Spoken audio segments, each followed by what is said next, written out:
Hello everyone, it's Bri-Bri. Welcome to Bri-Bri's Thoughts, and I may post this on other stuff, but this video in particular is for the blind eye movement and just kind of that category. So if you're not a part of that, it's okay, you can still watch. Maybe it'll help you or someone you know. But yeah, it's mostly for that group, so it's not my usual posts. But anyways, I'm just going to jump right into it. I've just had this on my heart for a while, and I've just been so busy with summer, so I haven't been posting a lot anywhere. And sorry to the blind eye group on Facebook. It's been a little rough with all of us on vacations and things like that to make posts and really, be talking about blind eye stuff. And I'm hoping to get back into it now that the school year's starting again. So yeah, let's get into it. Okay, so we've had so many messages from victims, and it is just it's so heartbreaking knowing how many victims there are in the world, how many don't get helped, how many don't get believed, or don't be believed. And it's really, really heartbreaking. So to all of you victims out there that have reached out to Blind Eye, thank you so much for having the courage to tell us. Thank you for telling your stories. Thank you for being brave and just not giving up. So it's just so important. So I just kind of wanted to talk about a few things that it's hard to tell everyone, and we aren't necessarily professional counselors, and we're not lawyers. We're not people that can magically make your victim/survivor life magically better.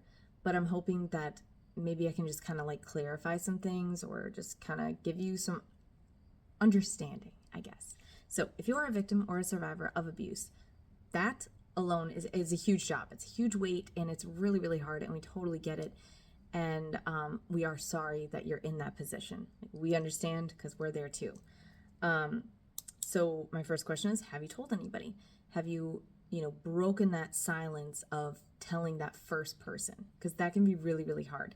So it is important to tell someone, especially if you're still in the middle of that situation. If you're still being abused, you definitely want to get out of that situation. And one of the first steps of getting out of it is to tell someone so that you can get the help you need. Whether it's a close friend, a family member, a teacher, a just leader, anywhere in your circles. It's really hard if you're in a Christian circle. Sometimes telling leaders backfires, and that is so unfortunate and scary. So in my children's school right now, they teach, it's I'm Safe program. And they basically say, if one person you tell doesn't help you, go to another trusted person, because you may trust that person because maybe it's a mom, maybe it's a dad, and you trust them, but they don't necessarily help you out of the abuse. So you want to try to tell someone else, and don't be scared of telling, even if your perpetrator is telling you to be scared, because that's what they're hoping for. They're hoping that you're so scared you never tell anyone. I was in that position, and even talking to my mom today, it's just unbelievable that even though she tried to train me to say, if an adult tells you to keep a secret from your parents, tell me right away, and even with that, I was still so scared that I couldn't tell anyone for a really long time what was happening to me. So I guess basically, if you are a victim of abuse, the first step is to tell someone. And then what do you do with that? What do you do after you finally I finally told someone, and then you feel like, all right, everything should magically fall into place. Everything should magically go into this better world, and everything should be magically better because I finally told my story, and I finally told my secret. But it doesn't always happen. It doesn't always magically get better, and that is the hardest part. It's hey, I told my story, now fix it, just take me away from here and make my life magical. But it doesn't always work like that, and I really wish it would. I wish that a victim just coming forward, a victim just telling their story could magically make everything better. But it doesn't always. It actually takes a lot of hard work on the victim's part. It's not hard for the perpetrator, it gets hard if they actually get arrested for it, and if they get exposed, that might be hard for them. But the majority of the hard work is all on the victim's shoulders. It's on the victim's shoulders to have a secret in general, and to take the abuse, and then to tell about the abuse can be very triggering. It can be really hard. It can just open up so many wounds, and the person receiving that secret may not do well by that victim. They may not do a good job at receiving that secret. So then the victim has to deal with that. They have to deal with the many variables of the personalities and or the treatment of the person receiving that secret. I had to do that when I was telling people, like, sometimes they took it seemingly worse than I took it. And I was like, dude, that was my abuse. I don't know why are you so upset? Like, why are you so mad? And why are you treating me badly now? Because I mean, I was the one that went through it. Like, it can be very confusing. So because of all of this complexity and just my two first points, you know, we could go on for days of all the different things that can happen to someone that's been abused and is finally coming forward. So I apologize. This is going to be kind of a sporadic video, but I just want people to understand, like, it isn't easy. It's not an easy road. And I commend every victim and survivor of just coming forward, just doing that initial first step, because I do believe it's helpful. I know it helped me immensely. It's just, it wasn't overnight. It took a long time. And it was many, many steps. And so I guess my third point that I have written down here is, which I kind of already said, but after telling your secret, what can you do? So you can seek justice. You can seek justice after you tell someone, because maybe the first person you're telling is like a sister, and maybe she's not old enough to do anything for you. So you have to find someone that can help you get justice. So, you know, filing police reports is great. Not only for you, but for any future victims, so that if something continues to happen, if someone else comes and complains, that's just more evidence for the police, for the prosecutors, for the lawyers to have, to try to stop that person from hurting more people. Not that you're not enough, but sadly, sometimes the justice system needs more than just one person's story, or they need more evidence. If your story was too old, you can run into like the statute of limitations, and it is really sad. You alone are worth getting justice for, just all by yourself. It's just sometimes it doesn't always work out. It did not work out for me at first. I got denied justice when I first told. So it does happen, but you can get through it. You can live through it. You can survive through it. It just sucks. So getting justice, usually the first step is like calling 911 if it's in immediate danger. But oftentimes each state, city, county kind of thing usually has a non-emergency number that you can call. Say like, hey, I would like to file a report on a crime. Where can I go? And kind of go from there. Or you can just show up to a police station, a state police station, a county like jail maybe. It just kind of depends on where you live, because I know every state is different. If you're watching this in like California, I don't know what they do. You know, I know what they do in Michigan, but I don't know what they do in different states. So it could all be different on how they deal with this kind of stuff. You can also call one of the like hotlines, and they could possibly give you tips on where you're at, like the sexual abuse hotline, or there are like the domestic abuse hotlines as well, that maybe they would know better, like in your area, what's the best thing, what's the first thing you can do to try to get justice for yourself. And then justice is amazing, and justice can help you come to the next point, which is closure. And closure is something I think is possibly more important than justice, because not every victim gets justice. So are you forever stuck in this state of mind of misery, and are you forever stuck in this like victim / survivor world that you can never really grow out of? Like, of course, what happened to you will never be erased, but closure is so important, because it takes this feeling of being trapped, this elephant on your chest, this torture of, I don't know, like not being able to move forward in life. And closure just like releases that. At least it did for me. Like getting closure for me was getting justice, was a huge step to closure. But if you can't get it, you might have to be creative and figure out, what do you need in your life to come to the point where you're not having so many panic attacks? How do you get to the point of your life where you don't think about it every second of the day? Maybe just once a day, maybe just once a week. And then you're slowly climbing up to this like beautiful state of peace. Like, how do you want to get that? And there are 1,000 different ways, because every victim is different. Every abuse story is different. So you might have to try 10 different things before you feel like, oh, I finally have closure. Like, that's what I needed to do. Some people write their whole entire story. Maybe you write a book. Maybe you just write a private journal that no one will ever read, and then you burn after writing it. And that can just feel like you get the story out of you, and you get the abuse like out of your body and onto paper. Maybe you make a long video. Maybe you just tell a counselor, and maybe you want to go in depth, like play by play of every step of abuse, and just get it out to someone. And then you can get feedback and know that it wasn't your fault, and that you are worthy of love, you are worthy of good treatment, and that it's not your fault that you kept it a secret so long. And maybe you need to hear like someone telling you that stuff back as you're divulging everything that ever happened to you, and maybe that can bring you the closure you need to finally like get it out of your body. What are some other things? Some people like maybe have like a little bonfire of all the things that remind them of the perpetrator.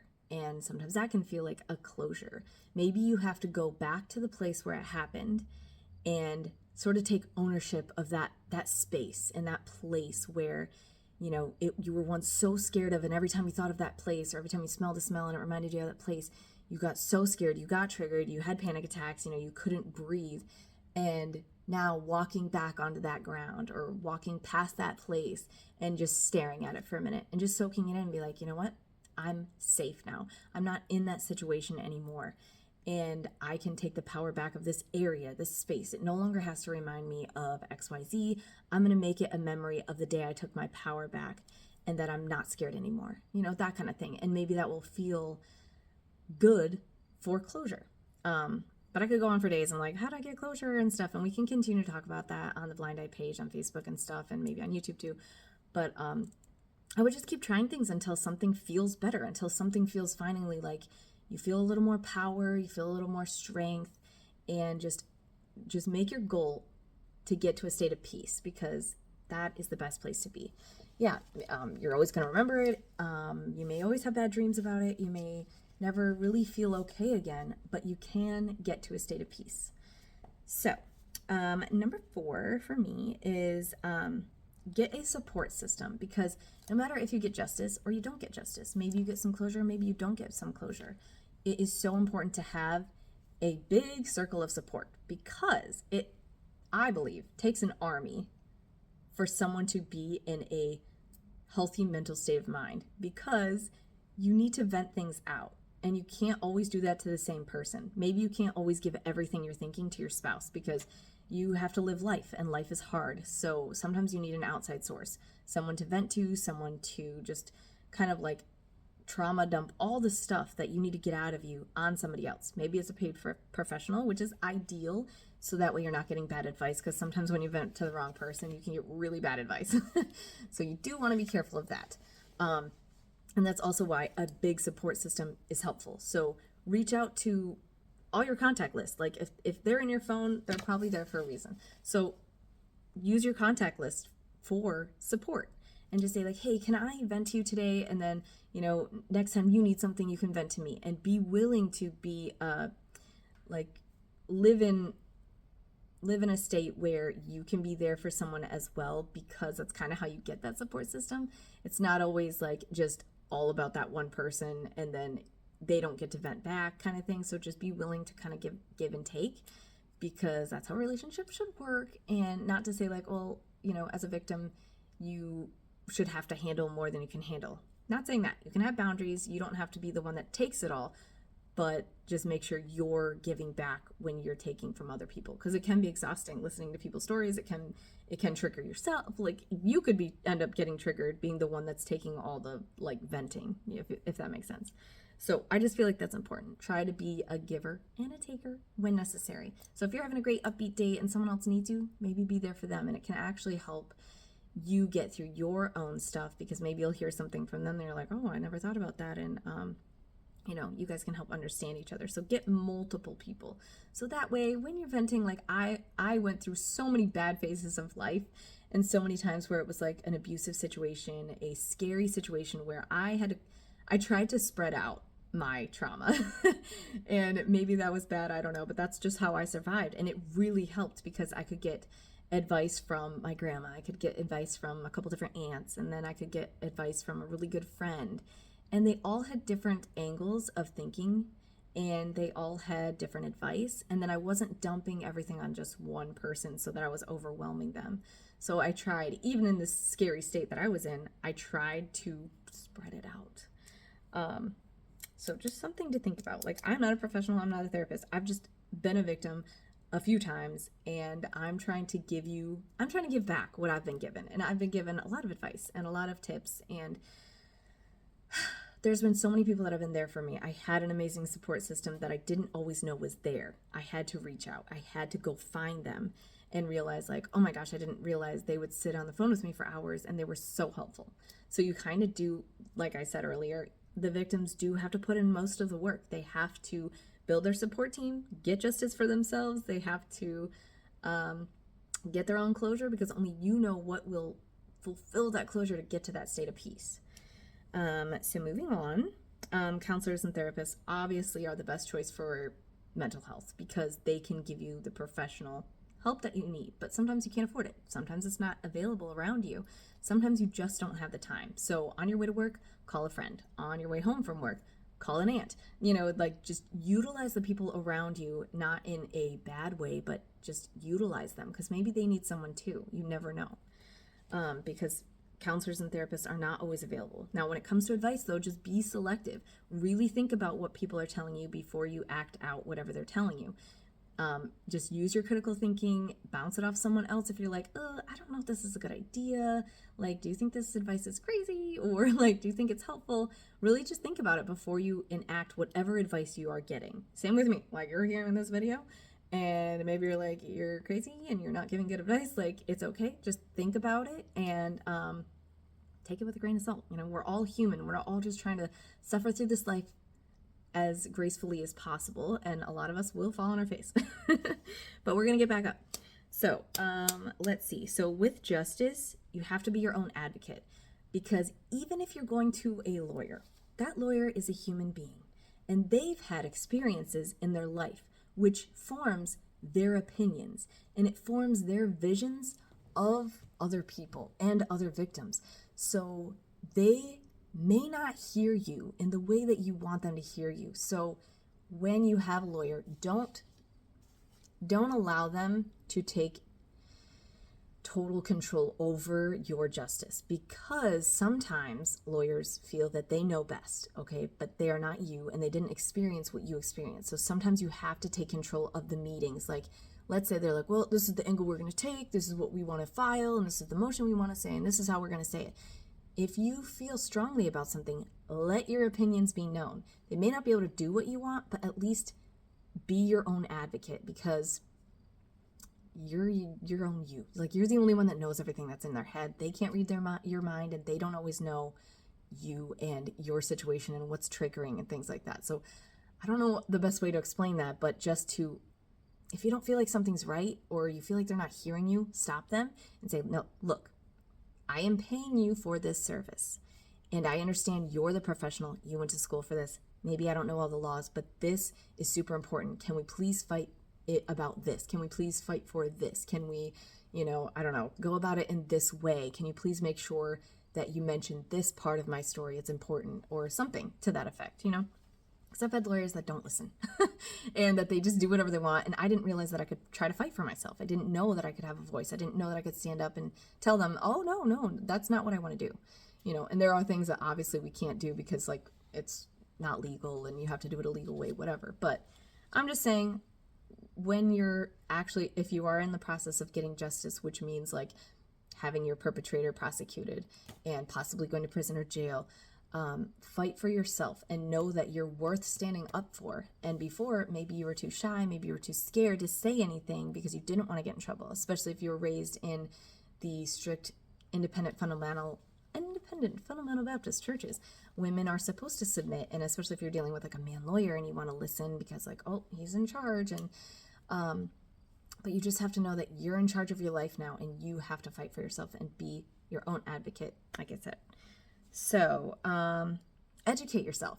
You may not know all the laws, and you may not know what your rights are, whether it's like an abusive situation with a husband and you don't know like what are your rights as a mom, how do I get out of this, or maybe you're a dad and you have an abusive wife and you don't know how to fight for yourself. Well, look up the laws, look up what are your rights, because a lot of times there is so much in the laws that we have no idea that we have a right to say something, that we have a right to file this motion, that we have a right to do this. So definitely educate yourself if you are in the middle of a battle, you know. So that's super important, and I've learned that the long and hard way, that I should have educated myself more, because then I could have taken some of that fear away from myself, and it would have helped me a long time ago. But I was just too scared, and I just like kind of waited around for somebody to tell me what to do. And let's see. So under my 5th point here, I have like sub-points, but know that the system for justice is flawed, because they're made up of a bunch of humans, which we are all flawed. And like I said about lawyers, they have biases. They had their own experiences. Like maybe they had someone that was super dramatic in their life and they were like, yeah, whatever. They said they were hurt all the time and they weren't. So maybe they don't believe victims as easily. Just for an example.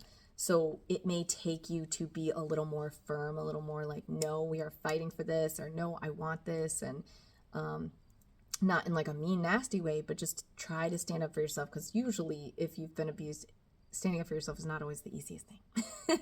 So you want to be clear, and when you're standing up for yourself, you know, you don't want to push people around or bully people, because then they won't hear you on that end of it either. So you kind of want to have this happy balance of stand up for yourself in a kind way so that someone will hear you.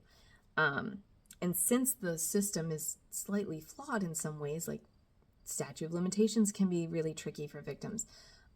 Maybe the judge just decides to not give you the justice that you thought, you know, you kind of deserved, or maybe the prosecutor won't prosecute. And that happened to me, where I brought forth a crime to the state police. The state police brought it to a prosecutor, and the prosecutor decided not to press charges. So then I was stuck. I'm like, okay, I guess I can't do anything. But later on in life, I got extremely lucky, and a new prosecutor was there, and some new detectives, and they were willing to prosecute. So it just really depends. And I could say that was a flaw, or maybe that was just God's timing. Who knows? But it happened. And so we have to just expect that it may not go perfectly our way. And that's where, if you don't get the justice you feel you need and want, try to find closure in another way, because I know it can be a huge slap in the face when you feel like, okay, I finally came forward. I finally told the truth after all these years of keeping the secret. I finally let it out, and I was so hoping that this guy would, or this girl would, get arrested for this crime that they committed against me when I was little, or when I was a teenager, when I was an adult, whatever. It can be so depressing and disheartening if you don't get the justice, and you're like, why did I tell anyone? What good did it do if he gets away with it, or if she gets away with it? I really understand that. So like I said, please find ways to get closure in a healthy way. Just talk to somebody, look up, ways to get closure after abuse, so that you at least can feel peace about it, even though you didn't exactly get what you deserved for justice. I don't know. I just feel like I need to say that. Let's see. So, whether you get justice or not for your abuse, it doesn't change what happened to you. So just know that, because I have very much felt like people in my life have like discounted, gaslighted, pretended like it wasn't a big deal, things that have happened to me or my kids. And it is very hard. It feels like, did it not happen? Am I crazy? Like, was it not as bad as I thought it was? Was I not really abused? Like, were my kids not really abused? Like, I don't understand why, like we're not getting this justice, or we're not getting what we need when, we think we need it. Like I was fighting for my kids and I did not get the outcome I thought I would. And I'm like, dude, there's real problems happening right now. And it felt like I wasn't being heard at all. And it was so disheartening. So just know that it did happen, your abuse, and you are worth fighting for. And just because certain people aren't hearing you doesn't mean that you're any less. You're not less of a person. You're not less worthy just because this system or these people or that lawyer isn't really giving you what you feel like you need to be heard, if that makes sense. It's kind of hard to explain, but I just don't want you to take away from what happened to you or your worth just because somebody isn't believing you or somebody isn't treating your situation as, you think it should be treated. So you are worthy of love and kindness, and it was not your fault. So number 7, we don't all get justice. Find your own peace and closure. I kind of already went over that. Let's see, 8. I just talked about that when, yeah, I already covered 8 because I was talking about how I did not get justice for a really long time, took forever, and then I finally did, which was, it was amazing. I'm not gonna lie, like it was one of the best things to get closure, was to finally see my perp have to admit that he was guilty, and that it wasn't like in my imagination. I didn't just make it up as much as they want me to feel like I did. So number 9 was just, I already kind of went over it because I kind of thought about this ahead of time, but people don't always see what you see. They don't see your abuse the way you do. They don't always see that person screaming and yelling and verbally and mentally abusing you. So I guess my last point will be, don't let it take you down. And you are important and you are worth fighting for, but that's not my last point. This is my last point. Being abused and telling it to someone else, you kind of have to think about it like your worst nightmare and an actual nightmare. When you're sleeping and you're dreaming something, it feels so incredibly real to you, and you could wake up crying, sobbing, shaking, not able to go to sleep. You might think about that nightmare all day long, and it is so real to you, right? But if you describe that terrible nightmare or that dream, people kind of look at you like, okay, that does not sound scary at all. And it was short and scattered and weird, so it's telling someone else about your abuse story is kind of like telling someone about your nightmare that you had, because to them, they don't feel as scared. They don't feel the feeling that you feel. They don't see you shaking and feel that inside you, that your stomach is hurting and you're just so afraid of that perpetrator, but they can't feel that because they're not you. So just kind of keep that in mind. It's just a good analogy for how if someone describes a nightmare to you and you're like, what? That's so silly. Why were you scared of that giant hot dog or whatever it is? But in their mind, it was so terrifying. Not that a hot dog's scary, but you know what I'm saying? Like some dreams are just like kind of ridiculous. So it's not that abuse is ridiculous. I'm just trying to give you a way to like almost physically feel what it feels like for someone else to tell an abuse story. It may not hit you, it may not, like the person that you're telling, it may not hit them quite like it hits you. And if they're not really attached, if they're kind of removed, if they're just a judge or a lawyer that have no idea who you are, they don't have like a sentimental attachment, so they're hearing your story and they're like, okay, doesn't sound as bad as so-and-so's, and they also hear the most horrific stories all day long, every day at their job. They're hearing constant abuse stories, which, there's always one that's worse than another. So you just have to know that you are important and that you are worth fighting for, and just be your own advocate, because you know the hell you went through and you know what it meant to you and how much it ruined you and how much it hurt you and broke you. Not everyone else will. So just kind of go into it knowing that they may not accept your story like you accepted, and they may not view it like you view it, and that is okay. Just take care of yourself, do lots of self-love, lots of self-care, reach out to those around you to be able to vent things out, to be able to bounce ideas off someone, to just make sure that you're staying healthy and strong.